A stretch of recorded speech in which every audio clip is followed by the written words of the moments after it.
Welcome to this session, and thank you for inviting me. So let's say thank you to all our sponsors.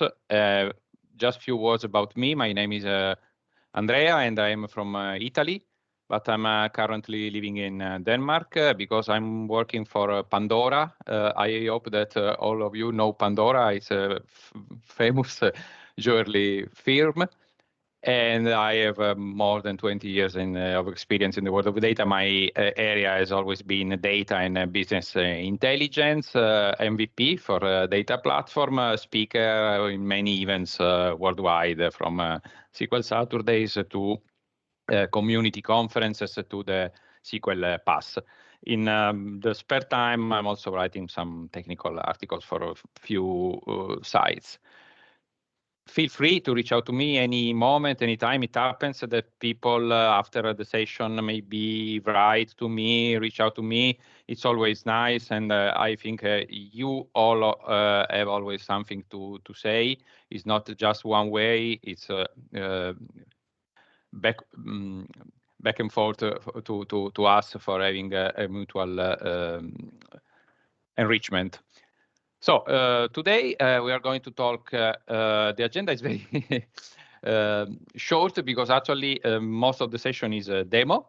We are going to talk how to use Power BI APIs in Power Automate. So how can we achieve automation? Automation for doing what? For using APIs. Using Power BI REST APIs, what you can do? You can do many operations. You can perform many activities, and you can achieve automations in many areas. You can do something on a report, a workspace, datasets, gateway level, and there are some admin APIs that give you the power of doing something on your tenant level. We will review it.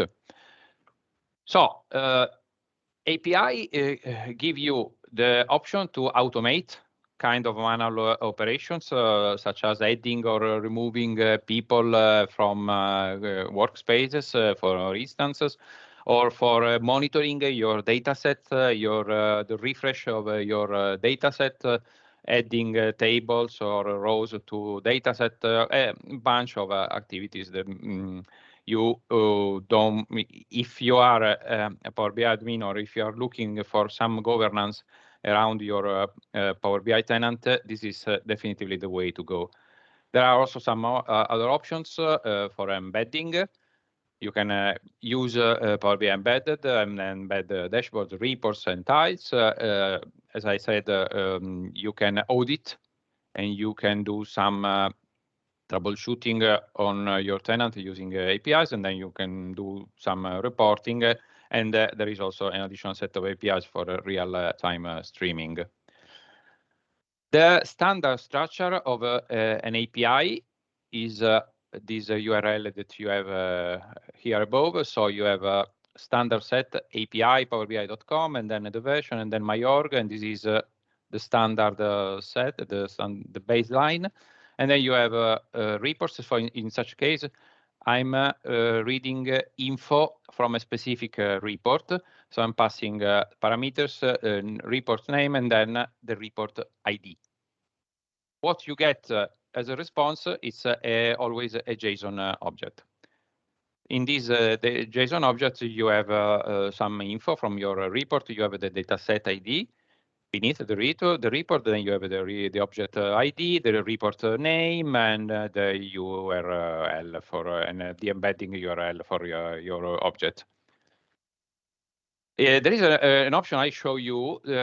You can actually test the API before making it operational, because on the official documentation for Microsoft, there is always the chance to test your API. I show you. So you go into the page. There's a button. Try it. You press the button, and then you run the API, and this is what you see. You get if the test has been successful, then you have a 200 response code, and then the output in such case, it's just a JSON object. I was trying to read this, yes, for a data set in this case. How to use the APIs? You can think mainly 3 scenarios where you can apply APIs. You can use APIs in Power BI embedded, so calling, embedding reports or tiles or dashboards into your custom application. You can use a set of PowerShell commandlets. There is a specific set of PowerShell commandlets for invoking Power BI REST APIs. So the same set of operations you see on the documentation, you can also perform calling PowerShell. And you can create a Power Automate custom connector. So you can call the APIs via Power Automate. The tricky part is that you have to create a custom connector. And actually, this is the focus of today's session. So I'm focusing on how to create a custom connector in Power Automate and then how to call the APIs using a custom connector. So when you want to create a custom connector in Power Automate, what you need to do is registering a web app in Azure. If you already have an app, that's fine, but you need to register an app in Azure. Then you go in Power Automate, you create a custom connector. You add specific actions to the connector, because for each API, you need to add an action to your connector. I will show you. And then you create a flow. So, okay, you create a custom connector in Power Automate, but that's not enough, because after that, you create your flow, calling the custom connector and calling the specific API you registered in your custom connector. So as I said, an Azure web app must be registered. This is the first step. So you go on devpowerbi.com, apps, register an Azure app. And as usual, when you register an Azure app, you get an application ID and application secret. Remember to save, copy and paste your application secret, because you know that your application secret is no longer available after you leave the page of the web app. So copy and paste, because application ID and application secret, they are to be used when you register the connector, because it's the way you authenticate to your tenants. And then you can embed APIs in application, or you can use in custom connector. Yes. So that was only my slides. Now we are ready for the demo. So we will see how REST API works, and how create the custom connector, and how to invoke APIs into our custom connector, and then getting automation in Power Automate. Let's go. Okay, so this is the official documentation for the REST APIs in Microsoft official documentation. As you can see from the left, there are many categories. You have APIs for apps, capacities, dashboards, datasets, gateways, groups, reports. Please pay attention, groups. It's the old name of workspaces. Actually, in the API language, groups are workspaces. So whenever we talk about groups, actually, we are talking about workspaces. But in the API language, they are still called groups. So if you go here, you have some options. You can some activities you can perform at a group level. For instance, you can add a group user. You can create a group. You can delete a group and delete user in group. Blah blah blah. Get groups and many activities. What I mainly focus is on the set of admin APIs, because as a tenant admin, I need to perform auditing and monitoring, and I need to know the status of my tenant, what's going on, how many workspaces we have, how many users, how many reports, the pace of changes that are occurring on my workspace. So I need to monitor, to check and monitor health of my environment. So I'm usually referring to the admin APIs. For instance, this one gives you the list of all the groups that are in your tenant. So meaning that gives you the list of all the workspaces that you have in your tenant. So I think this is the first API that I can figure out. It's essential if you are an admin tenant. Yes, an admin for your tenant. Unfortunately, you need every time you get and read an API description, you need to pay attention to the required scope, because the scope it's basically the set of permissions that you grant to your tenant. Sorry, to your to the API. Is the set of permissions required for the API. As this is a tenant scope API, meaning that for doing it, you must have administrator rights, or you must have Power BI service administrator. So for running, usually for running the admin APIs, you need the role of Power BI service administrator. In my company, I am the service, the Power BI admin, together with some other colleagues. So we have this kind of access. But this is something you need to get mainly, usually from your Office 365 admin. Could be if you are Office 365 admin, then this is included. But in large organizations, I think this is not the case. So we are a very large company. And so we are only handling our Power BI environment. So we have the Power BI service admin rights. For some other APIs, this is not required. It depends on the scope of the API. So if you go, for instance, here, no, this is again admin. But if you go on groups, if you go on groups APIs, single groups, you can, for instance, read the list of groups that you are owner. So if you go on get group, not get groups as an admin, just get group. This is giving you the list of workspaces that the user has access to. So this is the list of your workspaces. Let's say the list of the workspaces that you can access. Okay. As I said, there is the option to test it.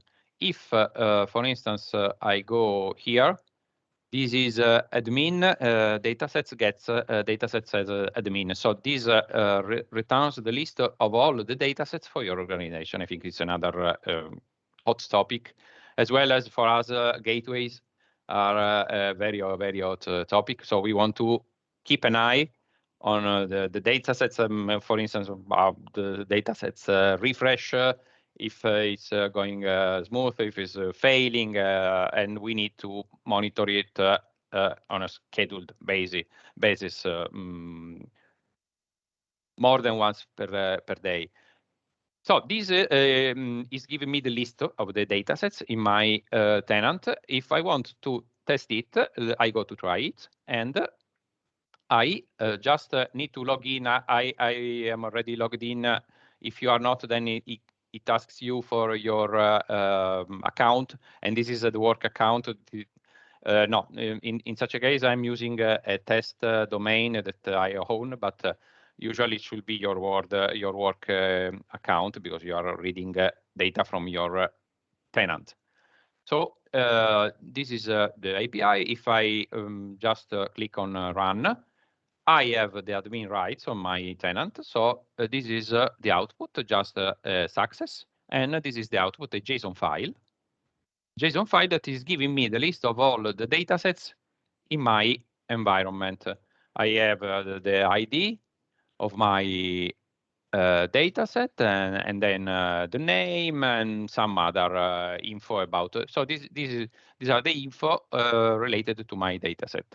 And I can also get the list of data sources for my dataset, some other options. So you can test it. You can, before creating the real automation, the real connector, you can test whether you have rights you can access, and you can check it out, how it works.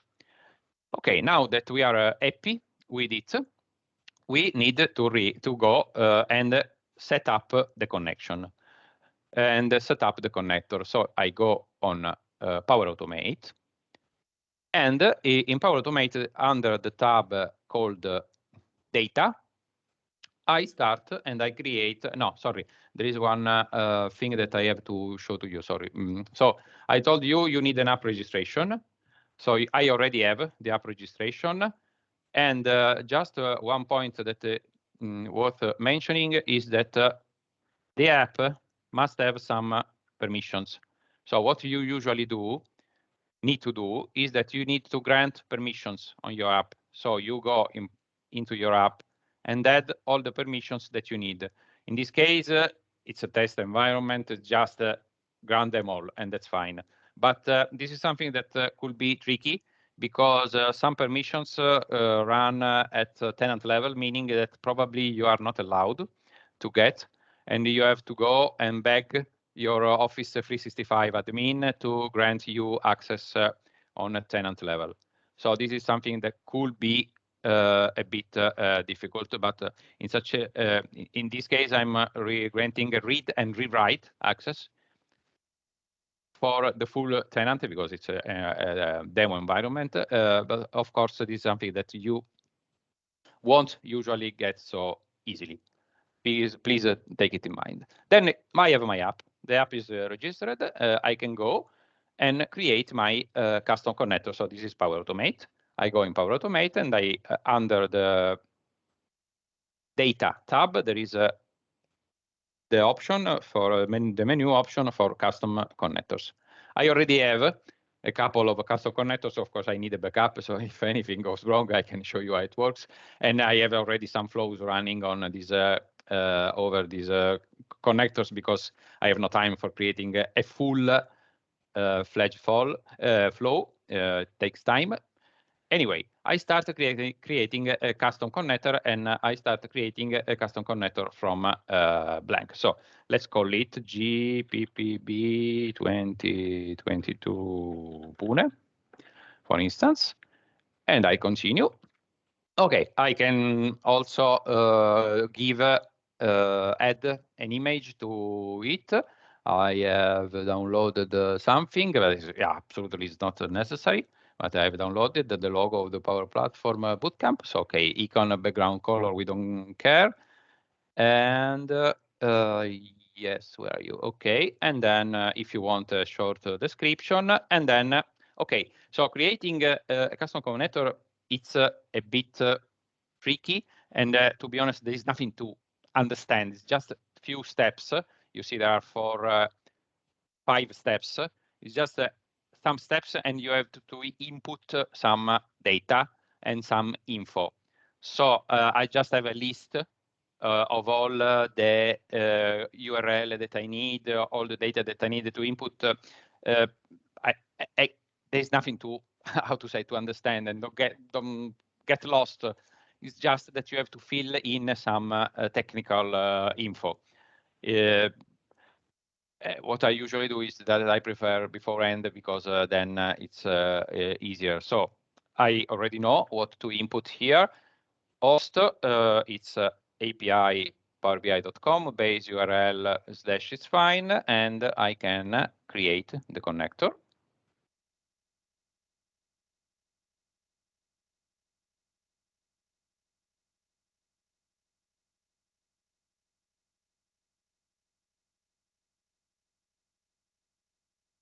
Okay, connector has been created. Then I can go on the second tab, security, because here I define how to authenticate. Authentication is OAuth 2, and identity provider is Azure Active Directory, because the identity provider is my web app, is the app that I registered into Azure. client ID, it's the app ID. I already have it saved. And client secret, please remember when you create an app, when we register an app, to copy and paste your client secret, because then it is no longer available. Okay, client ID, client secret, login, this one we can keep, tenant ID common, okay, resource URL. Again, there's nothing, I mean, there's no logic, it's just filling in some data. I know already what to do. Okay, then this one is false, this is scope, and then I can update my connector. Let's see if the application ID and the application secret are correct, then I started establishing the connection with my Azure tenant. It seems fine, and then I go to definition.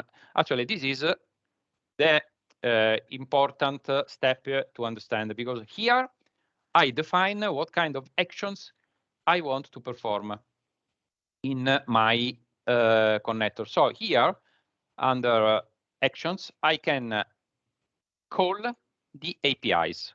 This is where I call the APIs. This is where I say, okay, let's do this one, this one, this one, and this one. So I need to add a new API. Let's say that I want to get the list of datasets as admin.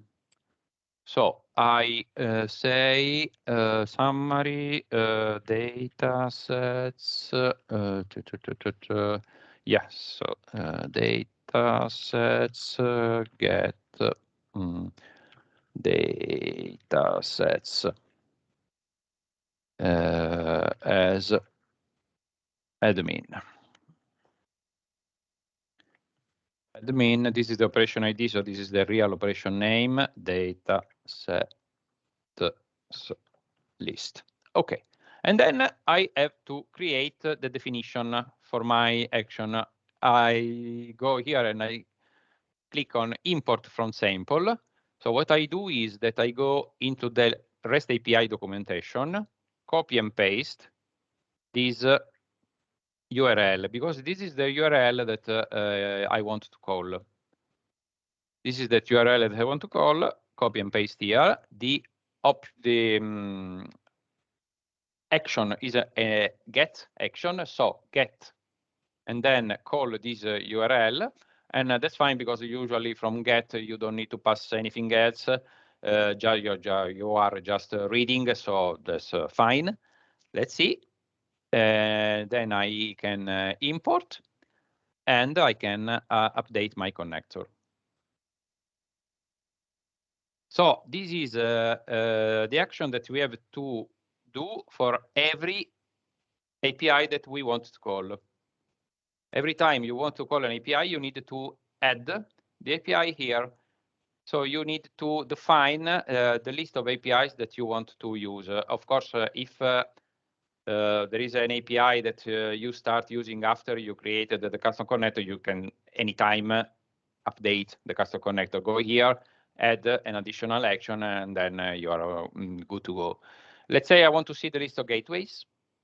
So this is the list of gateways for which the user is an admin. Okay. So I want to read the list of admins, gateways, and I go here, and again, gateways list, operation ID, gateways list, import from sample. Again, it's the same URL. No, it's the same concept, a different URL, but as you can see, the base URL is always the same. What is changing is the parameter here, the call to the resource. And there are some parameters we can maybe have a look on it. So yes, so just import from the sample. That's it. Update my connector again.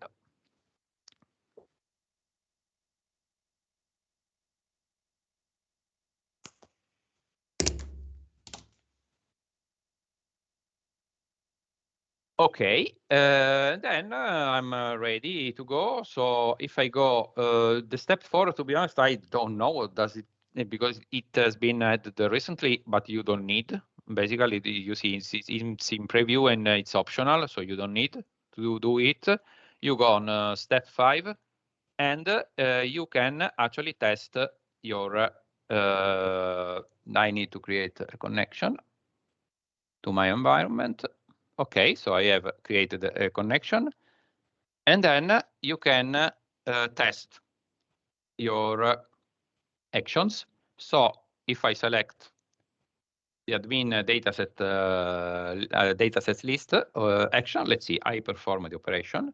I'm calling the API, status OK, 200. Okay, so the action was successful. The API was called successful.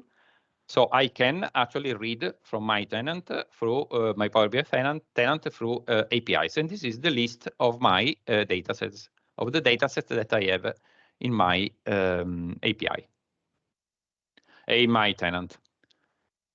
Perfect. Let's do the same for the gateway. Test the operation. Okay, it is working again because I have only one gateway in my environment. So this is the name of my gateway. Okay, type of gateway is a resource, and there are some other info. Gateway annotation, I have no clue what it is, but anyway, I got the list of my gateways. In this case, it's just one, but it's working. So the APIs are working fine. I can then I'm happy, ready to go, and I can update the connector, and I'm fine. So we created the connector. Into the connector, into the definition step, we added the list of actions. So we have created the bridge for calling APIs through Power Automate, creating this custom connector. Actually, we are not ready for automation yet, because what is needed now is to create the flows. Because now we need to create the flows for calling these custom APIs. So we are just creating the baseline, the backend for calling the APIs. Now I can go into my standard flow process and create a new flow for getting the list of data sets or whatever is needed. Let's give it a try. Okay. So let's go. I go into my flows and I create a new flow. In this case, I create an instant cloud flow. Of course, if you want, for instance, to schedule your flow because you run your monitoring once per day or whatever, then you create a scheduled flow. In this case, I'm just creating an instant cloud flow because I want to trigger it manually by hand. So let's call it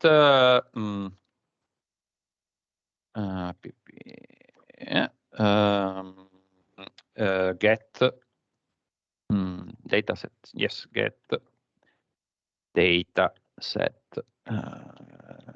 datasets list. Okay, so I'm creating my flow, and I am adding a new step. When I create a new step, then I go to custom, and going to custom, I see the list of all my custom connectors. These are all my custom connectors, all the custom connectors that I have in my environment. You see, I have actually 3 custom connectors. This is the one we just created together. I click here, and under actions, I see the list of actions that I defined in my dataset. So for each action, I can see an entry here.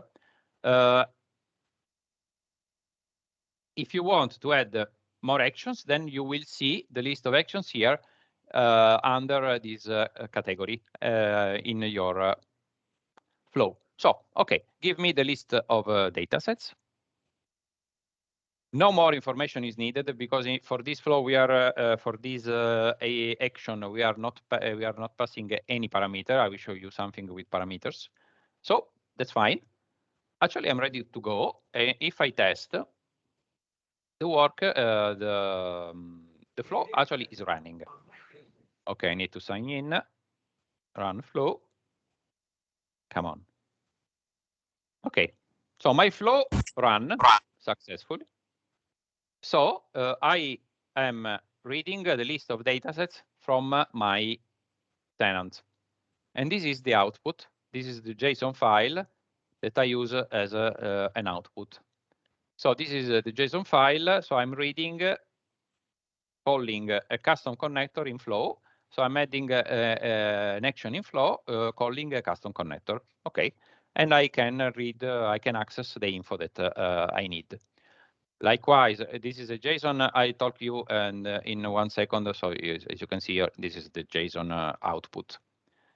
Of course, this is not necessary because then I need to transform the JSON into something else. I already have some samples for that because it takes time. So we do not have the time for doing it. Okay, then my flow is ready. Let's create another one. Calling the gateway API instant cloud flow. So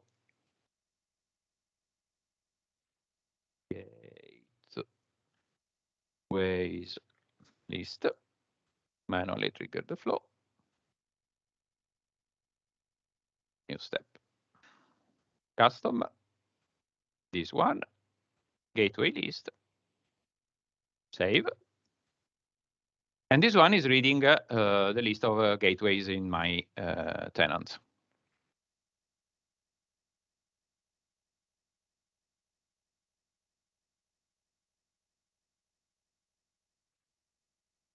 Okay, success.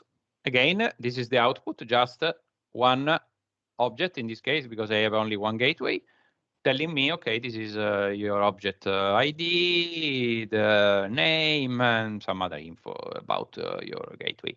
So working is working. Of course, this is not enough. I need to add additional steps to my flow because, okay, I got the JSON, then what to do? Give you a couple of many examples actually how you can then create a full flow that reads from the tenant and writes somewhere, for instance. So if I go on my flows, let's start with this one. So this flow is already created. It's exactly the same concept because I have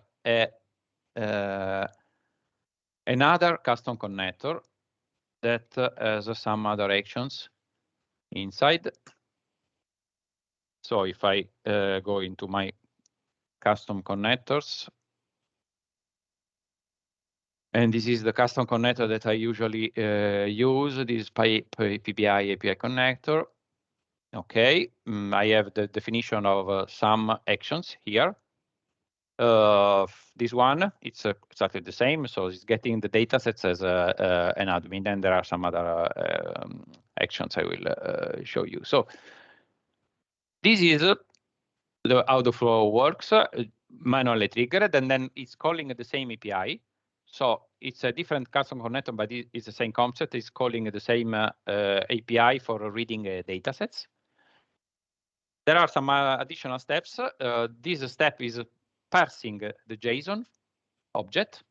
So, okay, this is the output of this step is a JSON object. Then read this JSON object, translate, let's say, this JSON object into something else, and then get the output.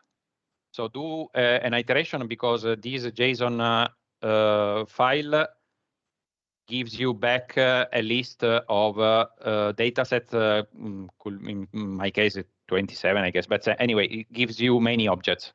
So then the next step is, okay, what to do with this list? I want to add this list into a SharePoint list. So I have a SharePoint list. I want to write the list of my datasets into a SharePoint list, take the output from the previous step, and then go to SharePoint. This is a SharePoint test site. There is a list that I call the API dataset. And what to do is read the output from the previous step, the code, let's say, and then each output, each for each JSON object, then translate into columns. So I have a title, I have a dataset name, and there's some other info that are coming from the APIs. Is refreshable, require identity required, it's on premises gateway required, blah, blah, blah. So this is my SharePoint list. This is a SharePoint list that right now it's empty. Okay, so I have a SharePoint list. The SharePoint list right now it's empty. If I run the flow, the SharePoint list gets populated. So now I'm running my flow. So in this case, I'm parsing the JSON, writing into a SharePoint list.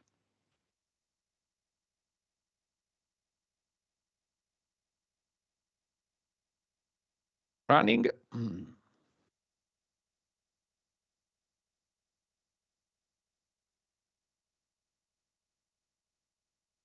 Running.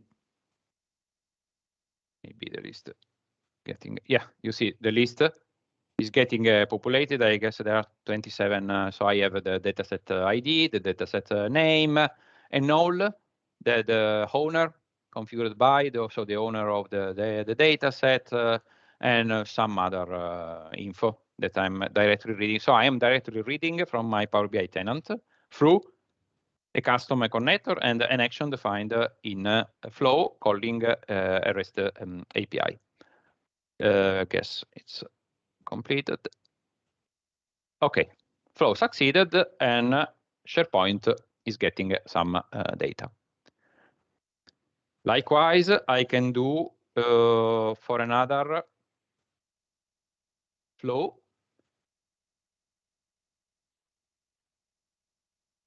that is getting the list of workspaces. Let's have a look on it. Okay, so in such case, yes. So let's have a look on the groups, get group. So not this one, but the admin. So the REST API for groups, getting groups as an admin, because for groups there are some interesting info. Because if I go here, okay, so for these get groups, no, not this one. Sorry, this one is get group. Get groups, this one, okay. Okay, so this one is giving you the list of workspaces, the full list of workspaces for your organization. This one gets parameters. So there is a fixed parameter. This one is the list, sorry, not the list, the number of workspaces to be retrieved, and it's required, so you cannot miss it. By default, there is something. It's something written. So this is a list of n workspaces to be retrieved and must be in the range of 1 to 5,000. Meaning that if you have more than 5,000 workspaces in your tenant, you need to call it many times, and then you need to pass the offset. That is basically this one, this parameter. So exactly. So use with top to fetch results beyond the first 500 because 5,000, because this is the limit. And then you can also pass some other info. For instance, if you pass expand, then you get the list of not only workspaces, but you get the list of all reports into your workspace, the list of users into your workspace and so on and so forth. So you can, with the one call, get mostly what you need in terms of monitoring and governance for your tenant and your workspace. So if I go and take a look on my workspace, then this flow is writing into SQL Server. What it is doing, it's basically deleting because, okay, this is for demo, because if you do nothing, then the list of objects gets appended. So you need to handle the output, maybe updating. You need to do something for demo purposes. I'm just deleting this list and recreating, but I can also truncate this table. So this is the table where I write the list of my workspaces. So this is the table where I write the output from my flow. Anyway, the flow as a structure, the flow deletes, truncates a table, then gets the list of workspaces, and it gets only the 500 workspaces. For me, it's more than enough because it's just a demo environment. There are a few workspaces, and then you parse the JSON output and then apply to each. So getting the output from the parse JSON, you write into your table, and you get the workspace ID. If the workspace is read-only, if it's on dedicated capacity, the workspace name, the workspace description, the workspace type, and the workspace state. So this is pretty important, I guess, because then you get the list of type, because the workspace could be personal workspace, could be of type workspace, meaning that is the new format, but could also be group, because if you started working on Power BI many years ago, then you have the old-fashioned workspace. So I think it's pretty important to understand. And then you have the workspace state. Either it is active, it's deleted, it's orphaned. So this is a way to know the status of the workspaces in your environment. So let's say that I run this flow, and let's see what happens.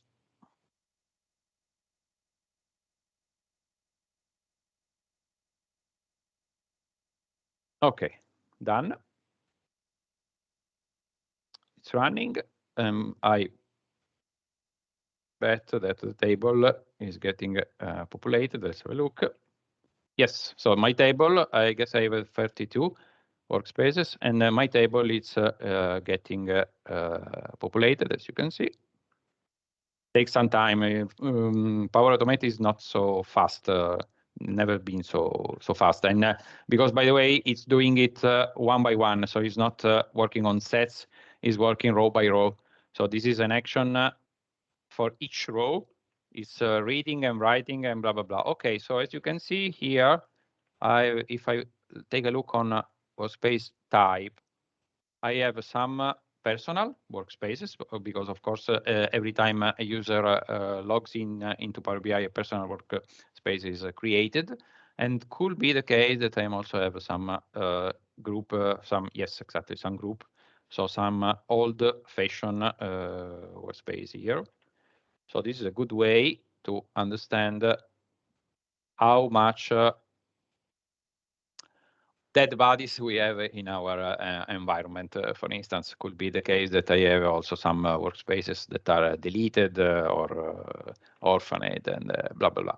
Okay, so my flow run, and I'm by automation. You think you automate, you schedule this flow once per day, and then you get the list of all your workspaces in the tenant up to date.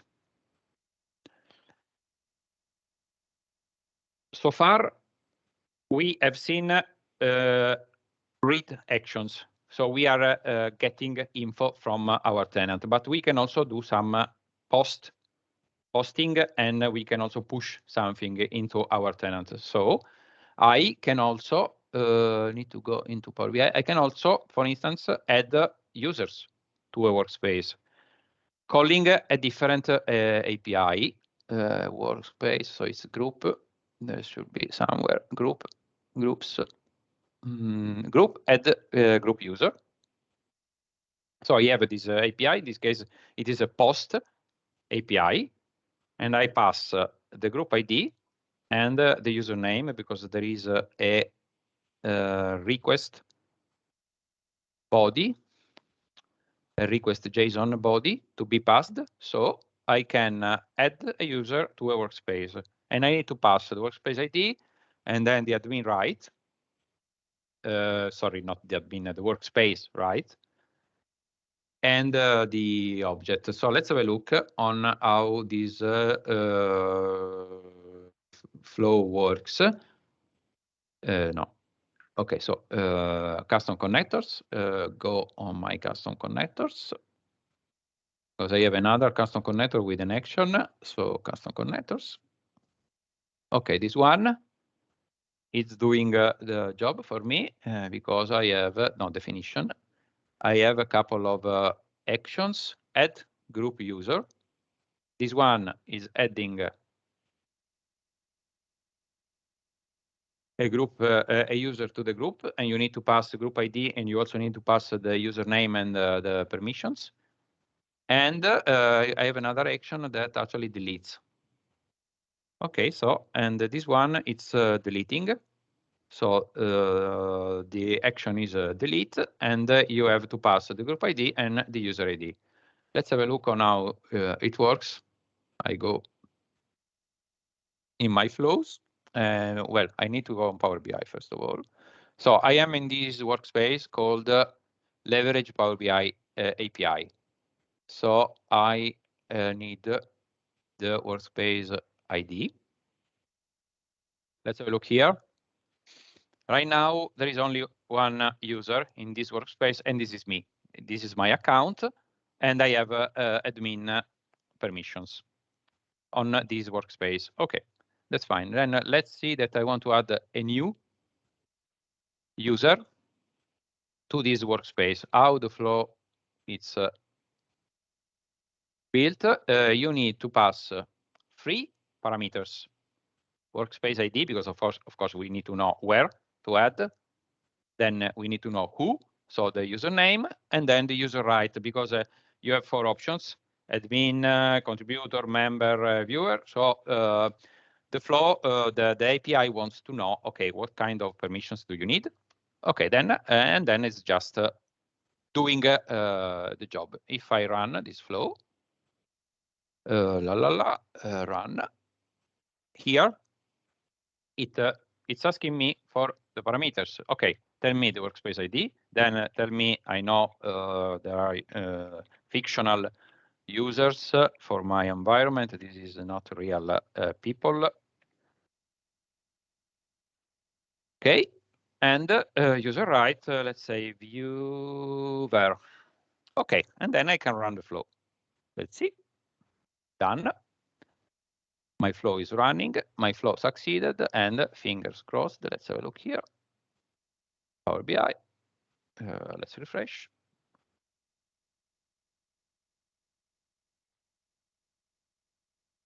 And I have Carlo Bianchi as a viewer to my workspace. So in this way, I can easily add a bulk insert, for instance, users to my workspace, or I can bulk remove users, because the other way around is that, sorry, I go here and I go to my flows, and then I want to remove.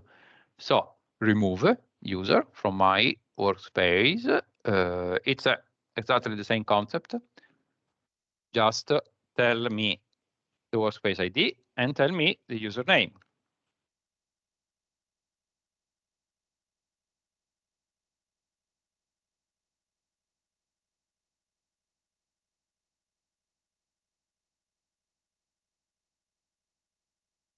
Okay, the flow is running. Let's see if the user is still there, or it has been removed. Let's see. Okay, and then the user is no longer into my workspace. So in using the APIs, I just automated some bulk operations. Okay, then I am done with my presentation. Just let me say thank you. And if you are, if there is any question, I'm very happy to answer. Let's see if there is anything into the. Oh, okay.